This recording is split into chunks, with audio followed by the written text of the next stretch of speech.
Go ahead. Good evening, everyone. Can you hear me in the back? Yes? Good. How's everyone doing in Poway tonight? I am so thrilled to see the energy that we are witnessing across the state of California, and frankly, across the country. And it is absolutely astounding. It should warm your heart. It should give you absolute comfort and confidence that we, in just a matter of 10 days, we are going to take back our country, and we're going to start to take back our state.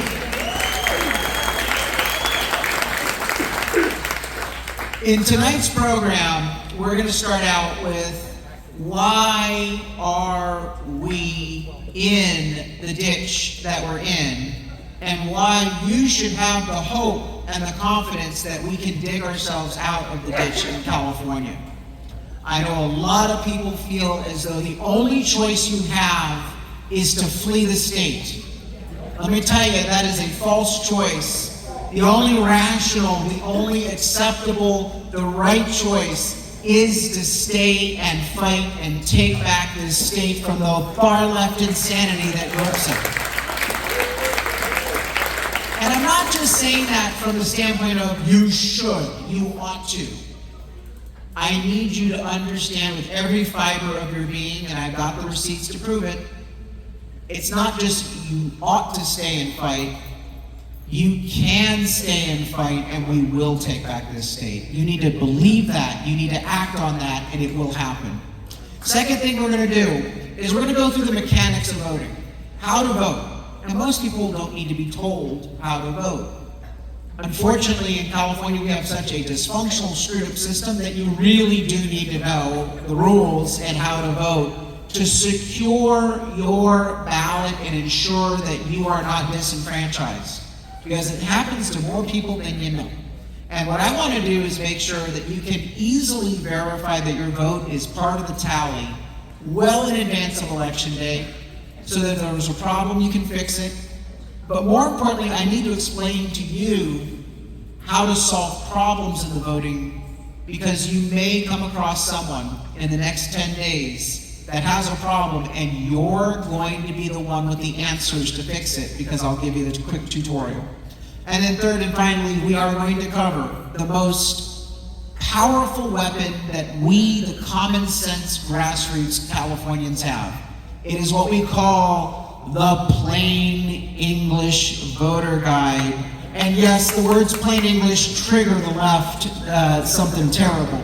But it's true. People are eager to get a cheat sheet, a Reader's Digest version of what is on their ballot. So let me start out first with some good news. We could all use some good news in California because, man, there's a lot of bad news. We have the highest cost of living. We've got a crime wave on our hands. We've got a massive problem with homelessness. 12% of the nation's population, but by golly, we got 55% of the unsheltered homeless population. For the first time ever, and I don't think any of us ever imagined it would happen, we have homeless in Poway, and boy, it is causing a problem. We've got schools that are failing. And again, I come back to Poway. It used to be that people would do anything they could possibly do to get their kids in a Poway Unified School District school. Remember the days when people used to say, boy, you're lucky you're in Poway Unified School District. Well, boy, things have changed significantly, and it doesn't have to be that way. But you take a look at all these problems. We are cursed by these problems that were brought to us by a corrupt government, the state of California and the local government, that has lost its focus. It's lost its tether to you, the people. It is serving the special interests. And what they're trying to do is figure out how to bamboozle you and get your money at every damn turn, and they continue to shift the blame for their problems. But the thing is, despite the fact that we have these problems, I'll tell you, and you know it in your heart, we are blessed by so much more. You cannot find what we have here in California. No matter where you go, You may have a better government temporarily, because my argument is the contagion can spread. Just talk to your friends who moved to Nevada or Arizona 10 years ago. Oh, I'm going to a red state of Nevada in 2010. How's that working out for you now, Mr. Purple State, Mr. Blue State? So you can go and your government can change there. As improbable as it seems that we can change our government here, your government certainly can change wherever you move, but what doesn't change? Heat, humidity, mosquitoes, alligators, all the bad things of those other states. And you will long for the good things of California, I will tell you that, because your friends will be honest with you. In a moment of weakness, they'll say, yeah, you're right. I miss so much about California, like fish tacos. I mean, just the little things that people miss about our wonderful state. And you know what? You shouldn't have to give up those blessings because you have a rotten government. You shouldn't have to feel like you gotta leave some place that you love. Now, we have some youngins here. Raise your hand. Anyone who's under the age of 35, okay? There you go, okay. Okay, you kids aren't gonna understand what I'm about to say, but anyone older than 35 knows everything I'm about to say is absolutely the truth. We used to travel the country, us old folks. We used to travel the country, we used to travel the world. People would say where you're from, and what would we do 30 or 40 years ago? We would take a deep breath, we would punch up our chest, and we'd say, California. And what would the reaction be? Ooh. Now when people ask you where you're from, you say, California. And we're the butt of the jokes. I mean, I'm on Fox News once a week, and the way this segment came about a year and a half ago was when Tucker left, and we still miss him on the air every day. Tucker left, Trace Gallagher, based in LA, was given Fox at Night. And it's an 8 o'clock show, and because there's so many people still awake on the West Coast, they focus on the West Coast. So he called me up and said, I'm taking over that time slot. Can you come up once a week and bring me like the craziest stories in California? So we call the segment, when we produce it every week, not on air, but we call it amongst the production staff, Crazy California. And at the time, the executive producer said, are we gonna have enough topics to do a weekly something? You're damn right we are, but we can do a daily topic called Crazy California. But here's the thing, we're not the butt of jokes. You youngins don't know how great California once was. You don't know.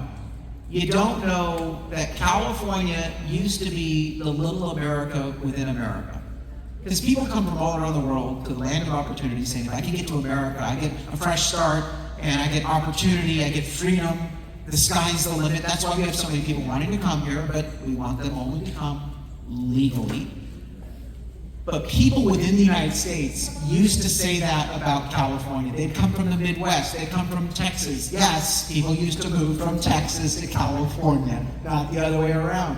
People used to come to California saying, you know, no matter what happened to me in my other, history, my past, if I get to California, sky's the limit. They got safe communities, they got great infrastructure, they got a wonderful UC and CSU system. I mean, remember how we used to brag about in-state tuition discounts? Now the illegal immigrants get those, but we don't get really good schools out here. It's all wokeism. But it used to be so wonderful on so many levels. You could get a small business started out here, and it was the most prosperous state. Now, by every measurement, we are the worst. We are dead last. We are the laughingstock. And so what I will tell you is this. You can have that all back. You deserve that back. And more importantly, those folks who are 35 or younger, I'm sorry you didn't experience it, but give us a couple cycles and we're going to get it back for you too. You deserve it. That's what's on the line. Now, as much as I blame Democrat politicians in California for their wretchedly bad ideas, I cannot absolve the establishment Republicans and our Republican Party of California, the dumpster fire that it is. I cannot absolve them of their responsibility for the ditch we're in because they're not fighting. They don't have a plan to fight. They've given up. The only thing they know how to do is to surrender. And the only problem on their mind for most of them, there's some rare exceptions, and they deserve our support and credit. But most of them, the only thing they worry about is, how do I hopefully convince the Republican base that I haven't sold them out? When in fact they have sold us out. It's not just bad votes. When they go up there and they don't fight with every fiber of their being, in my book, they have sold us out. We don't have a lot of seats, but by golly, the ones we have, they better be occupied by principled fighters who are going to hoot and holler and raise our voice of opposition. Because guess what? If you don't have a voice of opposition, how in the world are you going to change minds? Never underestimate the power of a principled voice of opposition speaking up at the right time with the right argument to cause others to stop and say, you know, maybe what we're doing isn't right. And you may not win the vote. In fact, a lot of the early votes we're not going to win. But we will eventually win hearts and minds, and then we will start winning the votes. You cannot turn this state around if you don't have two parties, and one of those parties has to be the voice of principled opposition, the loyal opposition. Now, the party needs to do a few things. We need to have a plan, and Reform California has that plan. It doesn't take much. It's stand on the 70% issues and smile, and don't give an inch. Stand on 70% issues, like you shouldn't have to pay more in taxes. I don't know why that's so hard for Republicans to say, but of the 35 tax hikes on the ballot in San Diego County, 2/3 of them were put on the ballot with the support of Republican local politicians. It's nauseating. When you have Republicans raising your taxes, who needs Democrats at that point? You also deserve to see schools at work. 70% of Californians agree that parents should be given education choice when the school is failing their child, which means give them a voucher to move their kid to another school or homeschool. In this election, 70% of Californians are going to vote yes on Prop 36, make crime illegal again. 70% of Californians.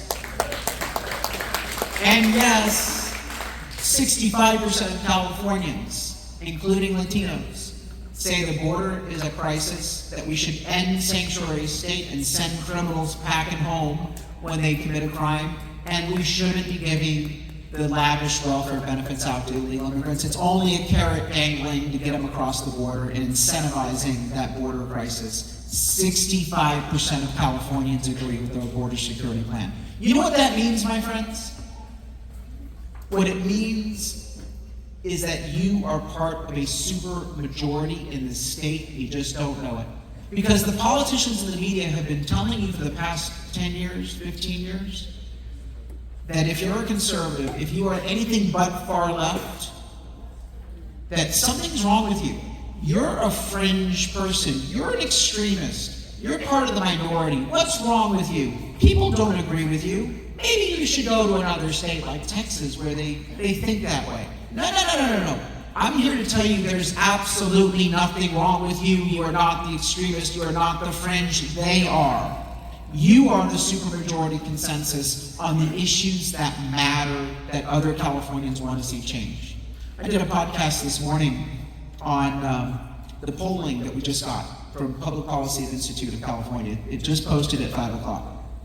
First, Gavin Newsom has an unfavorability rating. Do you hear about that? His unfavorability rating is as bad as Joe Biden's. You know, when your unfavorable rating is as bad as Joe Biden, the vegetable, you know you're a bad guy, okay? Democrats are now running away from Gavin Newsom. But let me tell you, what the polling shows is 65% of Californians think that the state is on the wrong track.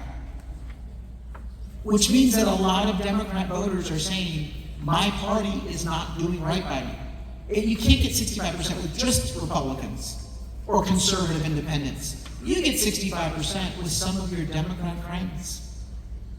They may get into an argument with you about Trump, but if you say, hey, shouldn't we make crime illegal again? I'm voting yes on 36. They say, yeah, damn right, I'm doing it too. Yeah, high five. What I'm saying to you is, you should have the confidence of your beliefs.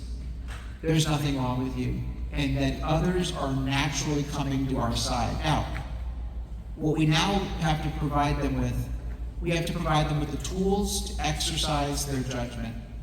They're with us on the issues. Now we just have to give enough breadcrumbs to lead them to affecting change. Not only on ballot measures, which is important, but we've got to get them for our school board candidates, judge candidates, city council candidates, city county candidates, state legislative candidates. You can win over these votes if you go to them with the issues first and then say, don't you think we ought to have a bit more balance in Sacramento or on the city council? That's when we're going to start winning elections, breaking the supermajority and having ballots back. So I want you to come to the next 10 days with confidence, with vigor, knowing that there's nothing wrong with you and that you just got to go out and talk to people who already agree with you. You don't have to argue with them. You don't have to change their minds. You just got to give them the cheat sheet. It's powerful and it will work. So let's talk about voting.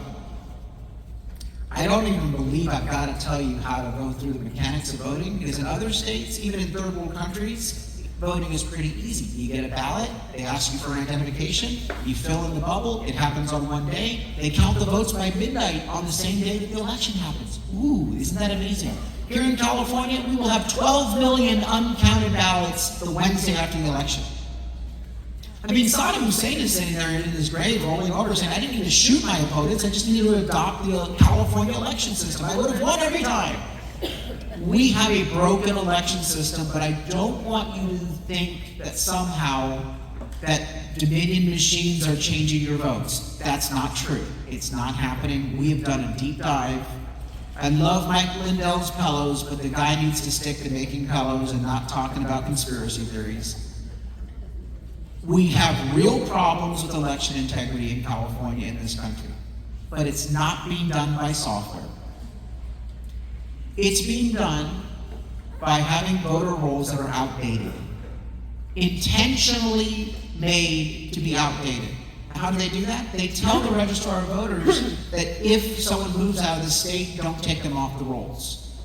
How many of you have gotten a ballot in the last 3 elections for someone who no longer lives at your home? Raise your hands. I call those the orphan ballots. And how many of you actually called the registrar of voters and pled with them, take the person off the damn list, it's my 3rd call, and they say, ma'am, just rip up the ballot and don't vote it. I mean, what are they going to tell you? No, you can go ahead and vote that. What they won't tell you is, I'm sorry, I can't do that because the Secretary of State has told us we're not allowed to take people off the ballot, the list. We also have people who are on the list who are not eligible to vote because they're not documented citizens, they're here illegally. That's why your jury summons, the number one reason why people get out of jury service is not, I'm incapable of doing it or whatnot, because everyone wants to get out of jury service. It's, I am not a citizen. Where do they get the jury summons list from? The registrar of voters. If you're a registered voter, you get a summons. If you're not on the voter list, you will not get a jury summons. But there's a reason why that is the first bubble, because we don't check for citizenship by design. So then you take an outdated list, right, with a bunch of people who shouldn't be getting ballots. The second step of their broken system is mail out a ballot to everyone using the outdated list. Universal mail-in elections. The third step is allow left-wing groups to harvest ballots. I'm telling you right now, ballot harvesting, most people will not say to a stranger at the door, sure, have my ballot. Even Democrats, as loosey-goosey as they can be, they don't give up their ballot. They say, no, it's not hard. I can just put it in the mailbox. I can just, drop it off. Where the harvesting is happening are in apartment buildings or nursing homes where people leave ballots on the floor. You want to see something frightening? You go to an apartment building the day that ballots hit and watch for a couple of days, and you're going to find several ballots just sitting there, because most people think, oh, this isn't my ballot, so maybe it's for someone else in another unit. Ask your postal clerk, how big of a bin do they have after a week of delivering ballots that people say, oh, I got my mail yesterday, wrong ballot, I'm giving it back to you. It is a problem. And then the fourth they don't check signatures. So you can't verify who's actually voting. So we're gonna fix it, like California voter ID constitutional amendment. We're gonna get 1 million signatures, put it on the ballot, and what it requires is, number one, voter ID in person or by mail-in ballot. Just put the last 4 digits on the outside of the ballot. Voter ID. Number 2, it requires a citizenship verification of our existing voter rolls and anyone who goes on thereafter. It doesn't take a long time to do that. Anyone who has a real ID is automatically grandfathered in because your citizenship has been verified in order to travel on a plane. Anyone who doesn't have a real ID, I don't know why you don't, because, well, you know, there may be a small percentage, but it won't take very long to update that because you all went through the process several years ago. Third, it requires that every voter list in every county be audited 90 days before the election, and if it doesn't pass the quality standard, they cannot mail out ballots using the list. They can respond to you requesting a ballot. Remember the good old days when you wanted an absentee ballot? All you did is said, send me an absentee ballot. Now that we have the internet, you can go online and say, click, send me an absentee ballot. So again, we're not against mail-in ballots. There's nothing wrong with the mail-in ballot. But for God's sakes, don't send out a mail-in ballot using a list that's outdated. And then finally, fourth, we require that the signature actually has a reasonable match. Now, in order to do that, we're going to give you access to the signature digitally scanned in the registrar database, so that if you're worried about your signature not matching, you get to see it and say, yep, I remember when I used to sign my name that way, I can get it. Yep, that's right. So it's a very simple program. Right now, in order to overcome voter fraud, I'll just give you the blunt answer. We got to turn out more legitimate votes to compensate for what probably is a couple percentage points here and there in target seats. Is that fair? No, but Mama didn't promise you a fair fight. We're up against liars, cheats, and thieves. So let's understand that it's not going to be a fair fight. So when you come across someone in the next 10 days that says, I'm not voting because the Dominion machines are going to change the ballot, explain to them what I just explained. I have a whole video on the website where they can watch it. But turn to them and say, you know what? On the off chance that Carl's right, and it's not the damn Dominion machines, and you're wrong, you just screwed our side out of the ballot. But let's say for a moment that you are right, and it doesn't matter. Return the damn ballot. If it's the same difference, why not just go ahead and vote? You're saying the goose is already cooked if you return your ballot, but if you're wrong and you don't return the ballot, then the goose is really cooked. We got to turn out every legitimate vote on our side to overwhelm what we expect to be some bad behavior. So that is our plan for election integrity. We also have people working inside the registrar of voters office that we've trained. We started the program 2 years ago. We trained them. It used to be that only the left-wing groups would show up and take the jobs, because the registrar hires a seasonal workforce like Macy's. And then I noticed, like, wait a minute, no one on our side is actually mobilizing good, principled, common sense, integrity-based people to take the jobs. So why don't we do that? And when we did that 2 years ago, we tripled the percentage of ballots rejected with the wrong signature. And it worked like a charm in San Diego, Orange County, and Riverside, and now we're doing it statewide. So there is a plan. It's not perfect until we get voter ID, but I don't want you to lose confidence in the election and not participate, because that is when they really have defeated us. Now, how do you vote? First thing is, who here has not received a ballot? Raise your hand. Sir, it's not coming in the mail. So you're going to have to fix the problem by getting a new ballot. Now, the reason why I want to cover this is that you may come across someone in the next 10 days who says, I ripped up my ballot in disgust because it doesn't count. Well, we're going to get you a replacement ballot. Come with me. I know how to fix your problem. Or you might come across your grandson who says, Grandma, I'm not registered to vote in California. Well, that's okay. I'm going to buy you lunch, and then you're going to register to vote and vote. You're going to fix people's problems because you're going to know how to replace ballots. The first thing is you need a ballot. Sir, can I use your ballot real quick? There we go.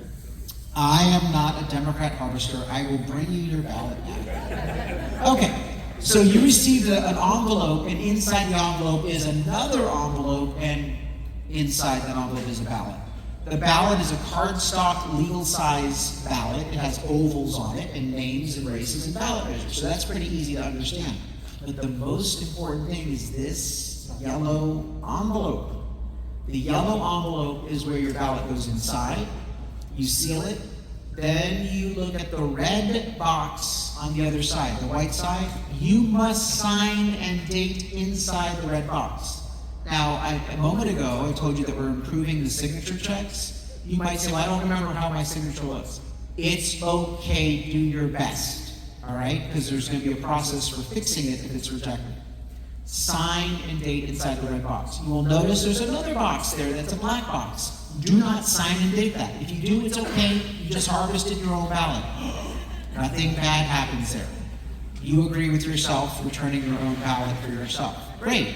So nothing's wrong if you sign that black box, but that black box is only to be used if you take the ballot to someone else. You print your name and sign it and date it in that other black box, okay? But you as a voter, it's just the red box, sign and date it. Seal it, and then you're gonna return your ballot. Thank you so much.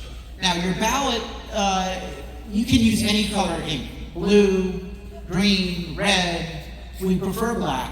Don't worry about it bleeding through to the other side. It does not contaminate your ballot because it's designed not to have an oval on one side that matches the oval on the other side. They have to be audited to verify that the ballots are designed that way. So don't worry about it bleeding through. Just make sure you fill in the oval to the best of your ability. If you make a mistake, you are okay. You don't need to get a new ballot unless you would like a new ballot. But if you make a mistake, cross out what you don't want and write "don't count." Then fill in what you do want and write "do count." The reason why is when that ballot goes through the machine, because you made a mistake and filled in two ovals, it will get rejected for that race. It pops out the other side of the machine. Two staff members at the registrar must now examine the ballot, and they both must concur what the vote should be for the race that was rejected. They both must agree. If they disagree, a manager comes and arbitrates. But you are okay if you make a mistake. You don't need a fresh ballot. Just do your best and state your intent with your pen. Okay, once you're done, how do you return it? The second thing you need besides a ballot is the handy-dandy San Diego County book. Now, man, you got the state of California book, and that's completely worthless. Okay? Oh, look at you. You hid the other one. May I borrow it? So this is the only book you need. It's the white book with the blue cover. This is San Diego County local registrar of voters. In this book are candidate statements for local offices and local ballot measures. Pay no mind, it's propaganda. What you need the book for, though, is what's in the front part. It's all these wonderful ballot drop box locations and polling centers that are staffed, including their hours. This is a gold mine. You must keep this book for the next 10 days in case you come across someone who has a problem, because you will be consulting this book. You open up that book and you say, where would I like to drop my ballot directly to the registrar of voters so that they can process it? Now, tonight, you can drop it right here. We have a sealed, secure box. If you drop your ballot tonight, tomorrow, our ballot harvesting manager will harvest your ballot by signing every one of those black boxes. And by 8 a.m., your ballot will be at the Registrar of Voters office in Kearny Mesa, hand-delivered. So you can harvest it tonight. If you don't want to do that, you'd like to do it yourself, look up a drop box location and manually drop it in the drop box. But do that well before Monday of this coming week. Do not mail it. Now, I am not against the Postal Service and mailing ballots. In fact, you will hear from me, I say to people all the time, mail your ballot in the first 72 hours of the election. But the last day to mail in your ballot was yesterday. Because what we're doing is we want to get your ballot in the mail so that they can deliver it in time to arrive Monday to the Registrar of Voters office.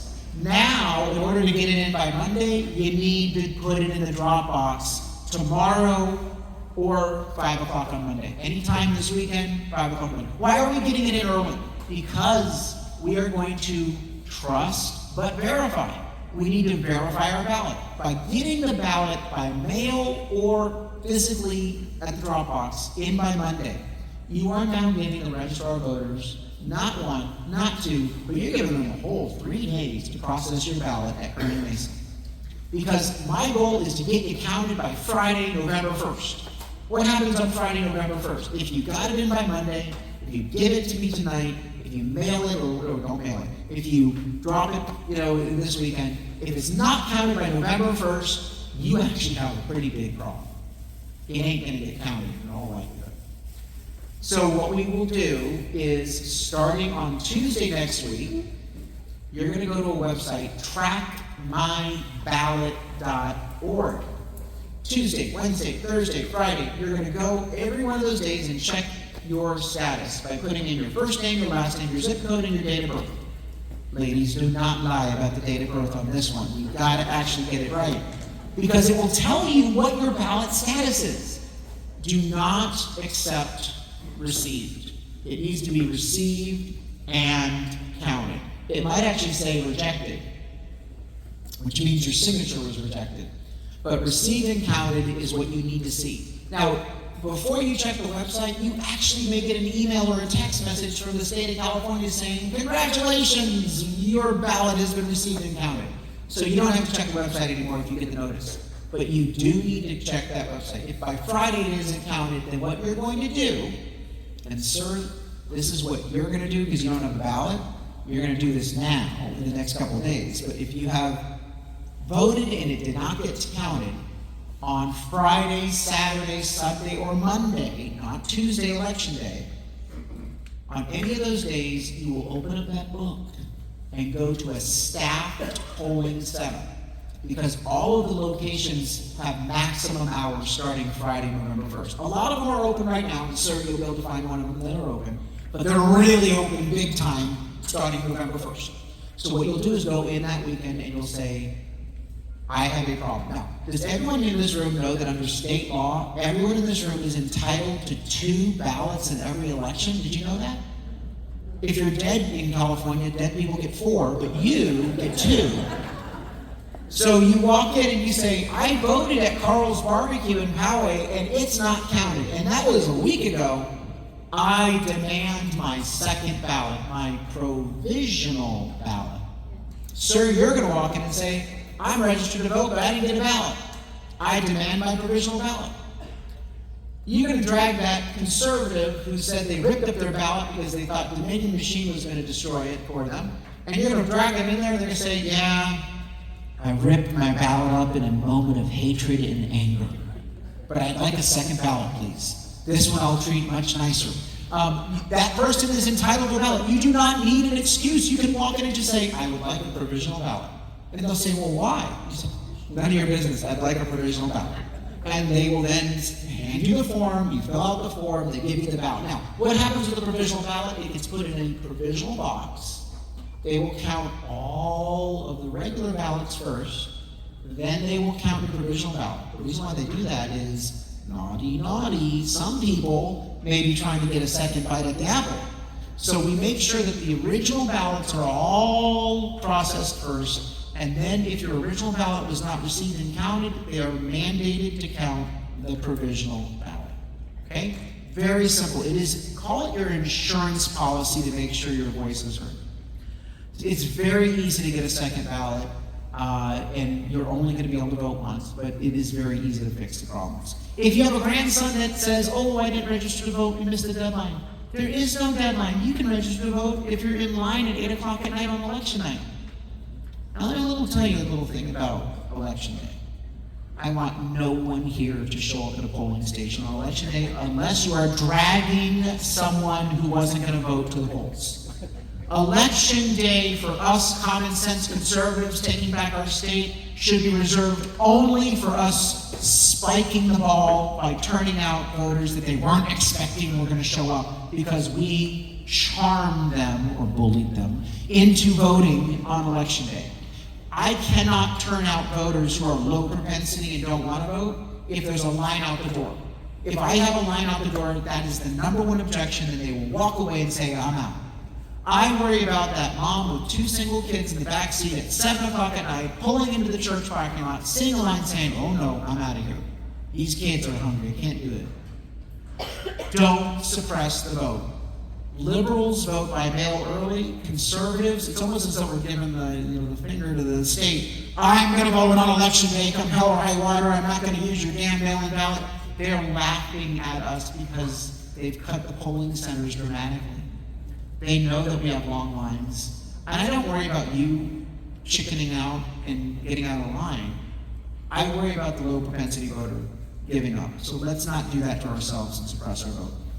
Don't vote on election day. Final thing is, if you wait till election day to return your ballot, remember this little ballot verification process? You're not going to be able to verify your ballot. That's because, and no one knows this is why we have 12 million uncounted ballots in the state of California. The state of California ends their ballot processing on the Saturday morning. So Friday at midnight, November 1st, they stop processing ballots because they staff all the centers, maximum, so all the staff go out and staff the centers, the polling locations. So your ballot, if you return it on Saturday, Sunday, Monday, Tuesday, it sits in a box until after the election, and it could be Thanksgiving before it's counted. No joke. There are ballots that they're counting during Thanksgiving. So if your signature is rejected after the election, you may not know about it, and you're not able to fix it. So please don't jeopardize your vote by voting that weekend before. And I will tell you how to vote if you want to vote manually, but only if you promise not to go in on Tuesday. Everyone have that understanding? No one's going in on Tuesday? All right. Let me tell you the little dirty secret. If you do go into the polling center, go in with your envelope and your ballot separated. Do your ballot, walk in, and they'll say, oh, you have an envelope. Put that ballot in the envelope and put it in this box. Do not put it in the envelope. It will be counted as an absentee ballot at the end. Say, no, I want my ballot to be put in the day of box. Day of box. Now, they may take it from you and say, no, use the computer screen. It's much better. No. I'd like the paper ballot in the day of box. They then will reluctantly give you the sleeve, and then you can vote. Now, one last thing about voting. You're sitting on election night, you talk to your granddaughter, she's in Oceanside, and you say, hey, did you vote today? Oh, Grandma, I didn't vote because I left my ballot at home and I don't get off work until 9 tonight. It's okay, dear. During your lunch break, and then you open up the book, and you say, where are you right now? You're at your shift in Oceanside? Great. There's a staffed polling center down the street. You can vote anywhere in the county. You don't have to vote in Poway. She doesn't even have to have a ballot. What does she do if she's at her work and she left her ballot at home? What does she do when she goes to that Oceanside polling center? I would like my provisional ballot. I left my ballot at home. I need a second ballot. Here you are, dear. Now you get to vote. You can fix problems. You'll be the voting magician for all your friends and family. But I need you to solve their problems and get them out to vote. Okay, let's talk about the voter guide. Once we know how to vote mechanically, let's know how to vote on the propositions and the candidates. This is our most powerful weapon to take back the state because even Democrats are starting to warm to this tool. I get Democrats stopping me at Ron saying, Carl, I don't always agree with you on issues, but by golly, I use your plain English voter guide because I like to know what I'm voting on, and I tend to actually agree with you on those propositions. Voters in California are frustrated, they're angry, they're overwhelmed, they know the politicians have been lying to them. They get the ballot and they're overwhelmed. So this is what I want you to do. I don't want you to say, I want to talk to you about Trump, I want to talk to you about Republicans. Stop it. You're going to lose a friend, and if they're a member of Antifa, they may kill you. So I don't want you to do that. I want you to do a soft sell. Remember, it's more about value to them than your opinion. They don't care what your opinion is. They got their own opinion. Be valuable to someone, and they will take the value. So go up to them and say, did you see the ballot this year? Have you voted yet? Have you seen the ballot? It is massive. It is long. There are 10 propositions statewide. There's a bunch of local propositions. There's judge races and school board races. Man, you have to take hours and you have to be a lawyer to go through it. But guess what? I got this plain English voter guide. I was able to vote literally in 5 minutes. It makes it easy peasy. Would you like to have one? You just gave them something they want. This is something of value. You made their life easier. You're not telling them how to vote. You're not trying to convince them. What you're doing is giving them something that they see as value added. Now, the reason why this works for candidates is that when people start looking at the ballot measures and they say, oh, makes sense. Yeah, I agree with these people. I agree on that one. How? I agree with this group on all these initiatives. I'm going to vote the way they suggested. If you develop confidence on the issues, when they turn it over and look at the candidates, they're like, well, since I agree with them on the ballot measures, I probably agree with them on the vetting of their candidates too. There's a trust. There's confidence. I always say, they come for the ballot measures, they stay for the candidates. And this really has helped school board candidates, city council candidates, and the like. So let's go through the ballot measures real quick. Vote no on everything except for yes on 34 and 36. Any questions? No, of course, I'm not going to leave it with just that. That's not sufficient. Let's go through each of them with the dime version. Proposition 2 and Proposition 4 are twins. They came about because the state politicians didn't want to balance the budget this year. They don't like cutting wasteful spending. God forbid they tell illegal immigrants they don't get free housing, free welfare, or free health care. But they said, well, what we're going to do is we're going to put bonds on the ballot and use a credit card to balance the budget this year. So then they went out and they polled you and me, the voters. And they said, what is your most important program? And people said, schools, wildland fire, and water. So they said, okay. I mean, a lot of us said build the wall. They're like, well, we can't possibly do that. But they said, let's take these things and put them in the title of the bonds. But then let's write the bond language that the people getting the money, the politicians, can do anything they damn well please with the money that we just borrowed. So Proposition 2 says it's for schools, but not a single dollar is required to be building a classroom. Prop 4 is even worse. Not only does the money not get mandated to go to water or wildland fire, there is language in the initiative that says that the money cannot be used to augment water storage, and that is the thing that we need to deal with our water crisis. They prohibit the use of money to augment or increase reservoirs. And wildland fire, they say we're not allowed to clear land and reduce wildland fire risk. So what are we supposed to do? What they say is, well, you can hire goats, or you can give money to inner city socially disadvantaged organizations. You know where the money's going to go, right? Not the goats. And so I will tell you that these are boondoggle bonds. We should vote no on both of them. Prop 3 is not even on my voter guide because it's a phony measure. Remember the daylight savings measure? You vote yes, you vote no, you skip it, it doesn't matter because nothing in that initiative had any effect at all. Prop 3 is already settled U.S. constitutional law. Nothing we vote on this will make a difference on that. So if you want to vote yes, vote no, or just skip it. Prop 5 is one of the worst titled measures on this year's ballot, and man, they got competition. Prop 5 claims to be about affordable housing and infrastructure. Not a single line of Prop 5 does anything with those two programs. They just knew that when they polled it, okay, so we got water here, we got wildland fire there, we got schools, what else are we missing? Oh yeah, let's say homeless. No, we conned them on that in the primary. It's too early, we can't claim homelessness this time. All right, how about affordable housing? That's the ticket, that's what we'll say this one is. These people have no shame, by the way. They're liars. Prop 5 actually guts provisions in Prop 13 from 1978. It lowers the threshold for property tax increases from 2/3 locally to just 55%, making the bar easier to overcome. So we are voting no on 5 because we don't need to raise taxes. Prop 6, another one that's terribly deceptive. They say Prop 6 will, are you ready for this? End slavery in California.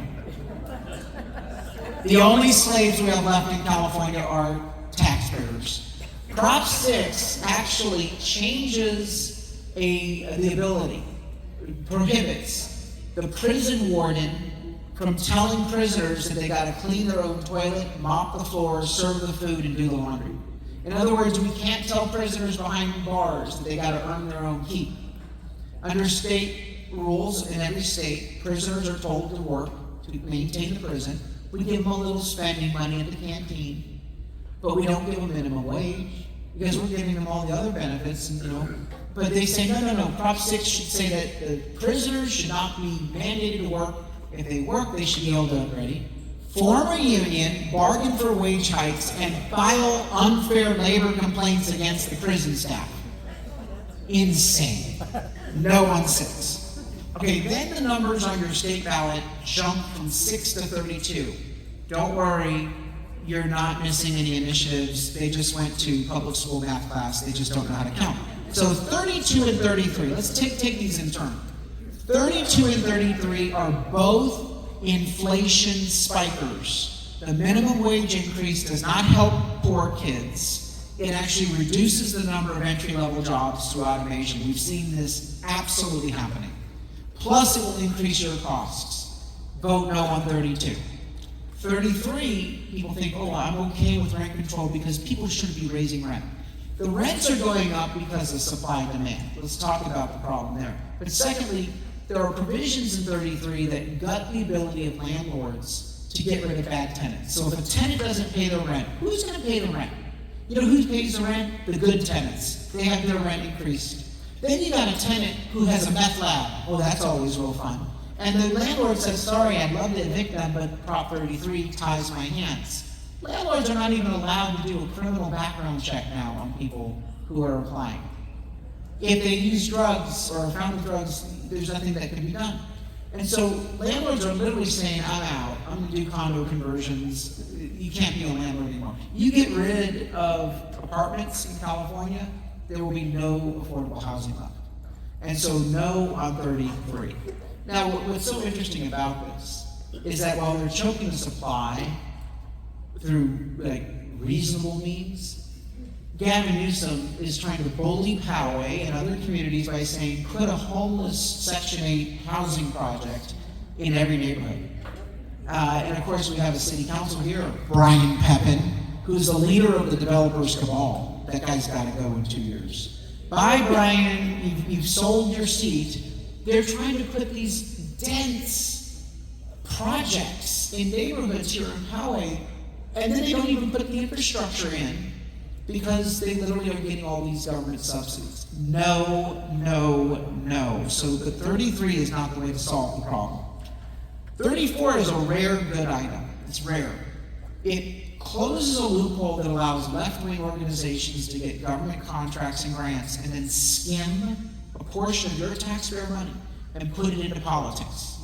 Prop 34 says, no, you get a government contract or grant, 100% of the money from the people has to go to the public purpose, no politics. Prop 35 says it's about funding Medi-Cal healthcare services. Well, in a way it kind of does, but let me tell you how. It imposes a tax on your health insurance. Even if you're on Medicare Part B, you're going to have a health insurance tax. No on 35. And then 36 is a rare good one. Make crime illegal again. We get to arrest and punish criminals. They can't steal $950 per person per day per victim. Per person, per day, per victim. Do you know why they have the teams of people who go into the store and they all rush in? Because the ringleader says, here's what you're going to steal, here's what you're going to steal, and all of you are going to keep it under $950 so no one goes to jail. 35 says, the ringleader gets to go to jail for doing that, even if they're not physically involved in the crime. The people themselves can be punished as a felony if they're repeat offenders. It also goes after the fentanyl drug dealers. So it gives new tools for us to deal with that. By the way, 36 will help us deal with homelessness too. Because we don't enforce rules with homeless people, the best way to get a homeless person into treatment, a diversion program based upon a crime that they've committed. Again, we don't want to put them in jail. We want to give them the help. 36 gives us the tools back to deal with homelessness as well as the crime wave in California. Those are the statewide initiatives rapid fire. Okay, the local initiatives, no on all 35 tax increases. The one that you have in your ballot in Poway is Measure G, G for grift. Sandag, the agency that stole our gas tax, car tax, and sales tax money, they have canceled projects that they repeatedly told us they would do. Remember the 67 expansion? Since 1988, they said, we'll do the 67. Then in 2004, they said, we'll do the 67. 2 years ago, they said, we're going to cancel the 67. But instead, you should be happy. We're going to put bike lanes on the 67. Bike lanes on the 67, and you want us to be happy about that crap? No. These people have stolen the money, not more for them. No on G. Measure H. Now, let me tell you on Measure H. Very important here in Poway. We do not take positions on land use issues because I have always had the position that it's none of our business. It is the business of the people in the neighborhood that are going to be directly impacted. But if I may venture my own personal opinion that's not printed on the voter guide, I don't like it when a developer comes to us and says, 4 years ago, here's my project, this is what I'd like to do, may I have your support? And then waits a little bit of time and then comes back and says, let me change the deal. I don't like it. My hope is that the neighborhood will have your support. And I really encourage you to talk to the folks directly around this project. Talk to them, listen to them, because they are going to be the ones most impacted by it, and take their point of view into account when you're casting your ballot here in Poway. Please do that. Okay, candidates, let me tell you. There's a race in District 2, City Council, Poway. Is Tony Blaine here tonight? Tony, are you here? You know, I told him not to come. I said, you keep walking door to door. This guy's literally been walking so many doors in District 2. He's not supported by the developer cabal. He's not supported by the government unions that want to raise your taxes. He literally wants term limits, and he wants to make sure that projects absolutely have the support of the surrounding neighborhoods. Please vote for Tony Blaine for City Council. He's an independent voice. He's a Republican, but he's an independent voice. He's got my full support. Jared Wilson is a tax-raising developer agent. I just cannot say enough bad things about Jared Wilson. And then the other one, she's a nice lady. She's been on the Poway Budget Committee, nice lady. But she changed to Democrat, and she's got the Democrat Party support. Again, I'm not against people just because of the party label, but I don't think she's a Democrat at the end of the day. I think that she did it because of political convenience. I don't like it. It's not a good look. So Tony Blaine in that race. Caitlin Frank's done a good job.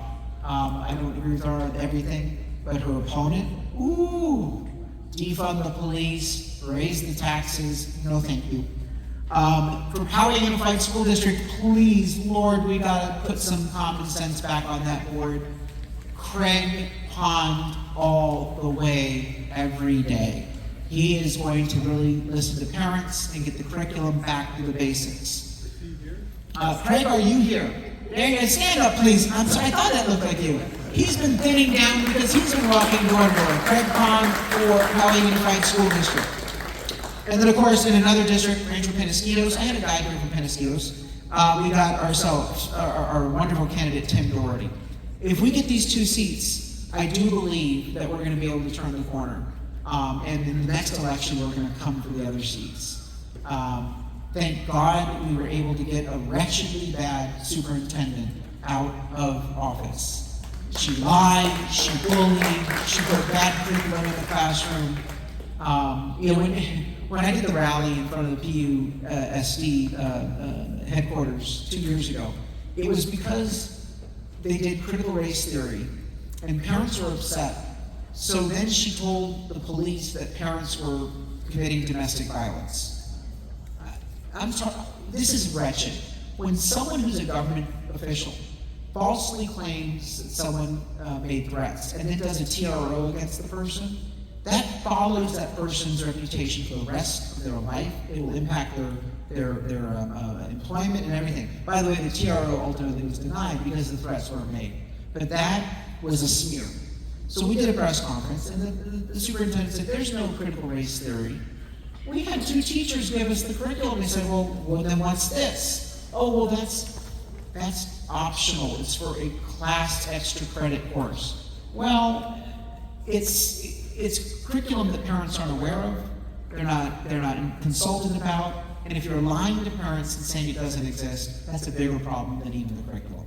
So thank goodness she's gone, but we're not going to get these schools back into top shape until we have a board that will put the students' needs first and put the political agenda to the curb.